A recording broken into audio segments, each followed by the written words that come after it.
নাম না করে দিলীপ ঘোষকে এবার বংশ নিয়ে কটাক্ষ করলেন কীর্তি আজাদ। মূলত নারী জাতিকে অপমান করেছে রাবণ এবং রাবণ কৌরবদের বংশ ধ্বংস হয়ে গিয়েছিল, যার বংশই নেই তার আর কথা কি বলবো। যেমন মহিষাসুরদের কোনো বংশ ছিল না, আমি জানি রীতিমতো সেই বংশ আছে কিনা। প্রচারে আক্রমণ তৃণমূল প্রার্থী কীর্তি আজাদের, বক্তব্য শোনাই।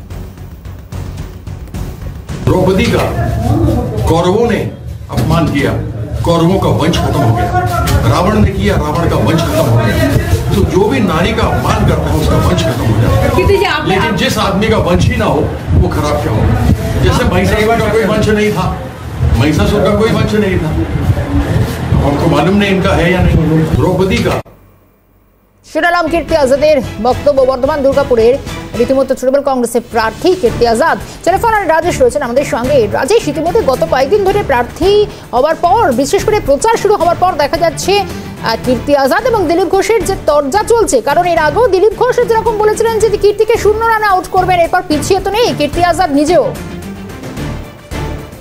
তোমাকে বলি যে প্রার্থী পদ ঘোষণা হওয়ার পর থেকে কার্যত বাকযুদ্ধ দেখা যাচ্ছে বর্ধমান দুর্গাপুরের বিজেপি প্রার্থী দিলীপ ঘোষ এবং তৃণমূল প্রার্থী কীর্তি আজাদের মধ্যে। এবং যেটা আজকে দেখা গেল যে বর্ধমান উত্তর বিধানসভার বিভিন্ন এলাকায় প্রচার চালাচ্ছিলেন কীর্তি আজাদ, এবং তিনি যখন এই প্রচার ছেড়ে যখন সাংবাদিকদের মুখোমুখি হন তখন তাকে প্রশ্ন করা হয় যে আপনি তো জোরদার প্রচার, আপনার পক্ষ তো এখনো মাঠে নেমেনি।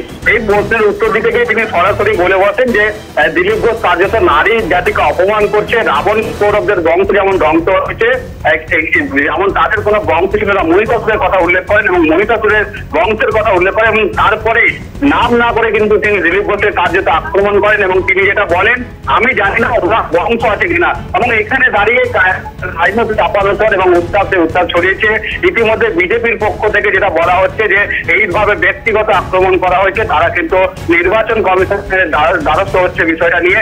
যদিও তৃণমূলের পক্ষ থেকে বলা হচ্ছে যে এই যে অপমানজনক কথাবার্তা দিলীপ ঘোষের পক্ষ থেকে বলা হচ্ছে, তারপরে নতুন করে বিজেপি যে কথা বলতে চাইছে তার কোনো দাম হয় না। এবং এখানে দাঁড়িয়ে কিন্তু কার্যত একবারে বাকযুদ্ধ চলছে, এবং যে বাকযুদ্ধের বিরাম নেই, এবং সে প্রতি মুহূর্তে বাকযুদ্ধ কিন্তু চলছে। এবং এখানে দাঁড়িয়ে একবারে দিলীপ ঘোষকে যেটা তার বংশ তুলে আক্রমণ করতে দেখা গেল তৃণমূল প্রার্থী বর্ধমান দুর্গাপুরের তৃণমূল প্রার্থী কীর্তি আজাদকে। এবং এই নিয়ে এখন চাপানোচর চলছে, যদিও এই বিষয়ে এখনো পর্যন্ত দিলীপ ঘোষের যে প্রতিক্রিয়া, সেই প্রতিক্রিয়া আমরা এখনো পাইনি।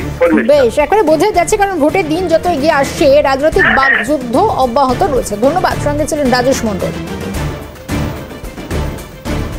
শোনাবো আরো একবার কীর্তি আজাদের আক্রমণ। कौरवों ने अपमान किया, कौरवों का वंश खत्म हो गया। रावण ने किया, रावण का वंश खत्म हो गया। तो जो भी नारी का अपमान करता है उसका वंश खत्म हो जाता है। लेकिन जिस आदमी का वंश ही ना हो वो खराब क्या होगा। जैसे महिषासुर का कोई वंश नहीं था, महिषासुर का कोई वंश नहीं था, हमको मालूम नहीं इनका है या नहीं।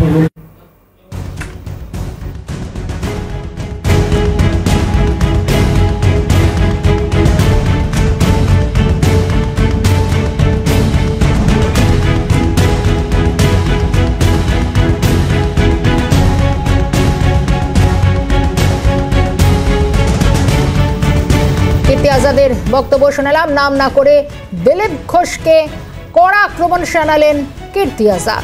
রীতিমতো বংশ তুলে কটাক্ষ করছেন। শুধু তাই নয়, কৌরব রাবণ ধ্বংস হয়ে গিয়েছিল, রাবণ ধ্বংস হয়ে গিয়েছিল, যার বংশ নেই তার আর কথা কি বলবো। রীতিমতো কড়া তোপ দাগলেন কীর্তি আজাদ। ইতিমধ্যেই কিন্তু বর্ধমান দুর্গাপুরের এই দুই প্রার্থীর এবং জোরদার প্রচার যেরকম দেখা যাচ্ছে, শুধু তাই নয়, কীর্তি আজাদকে যখন নিজের প্রচারও দেখা গিয়েছিল তখনও তাকে রীতিমতো তার নিজের দলে গোষ্ঠী সংঘর্ষের কারণেও তাকে গিয়ে মন্দিরে আশ্রয় নিতে হয়েছিল। কিন্তু এরপর যেন কোথাও রাজনৈতিক তরজা কমছে না। বিজেপি নেতা রাহুল সিনহা রয়েছেন আমার সঙ্গে টেলিফোন লাইনে। রাহুলদা, স্বাগত জানাই ক্যালকাটা নিউজ। এই মুহূর্তে দাঁড়িয়ে কীর্তি আজাদ দিলীপ ঘোষকে রীতিমতো কড়া ভাষা আক্রমণ করেছেন, বংশ তুলে কটাক্ষ করছেন। এই কোন ধরনের আক্রমণ, রাজনৈতিক তরজা? দেখুন, ব্যাপারটা হচ্ছে যে যিনি এই রাজ্যের লোকই নন, তার মানে এই রাজ্যের কোনো বংশ পরিচয় ওনার নেই। 2 নম্বর বিষয় হচ্ছে তৃণমূল কংগ্রেসের সাথে ওনার কোনো লেনাদেনাই ছিল না। উনি উড়ে এসে জুড়ে বসেছেন। সেই কারণে একবার চিন্তা করে দেখুন কার বংশের গ্রেড কিরকম আছে।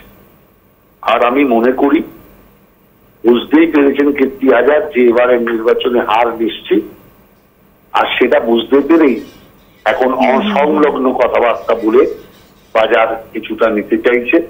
কিন্তু আমি মনে করি এতে মানুষ আরো বেশি কীর্তি আজাদের বিরুদ্ধে ক্ষিপ্ত হবে এবং আগামী নির্বাচনে বিজেপির পক্ষে ভোট যাবে। ধন্যবাদ রাহুল দা সময় দেওয়ার জন্য। বিজেপি নেতা রাহুল সিনহা ছিলেন আমাদের সঙ্গে টেলিফোন লাইন।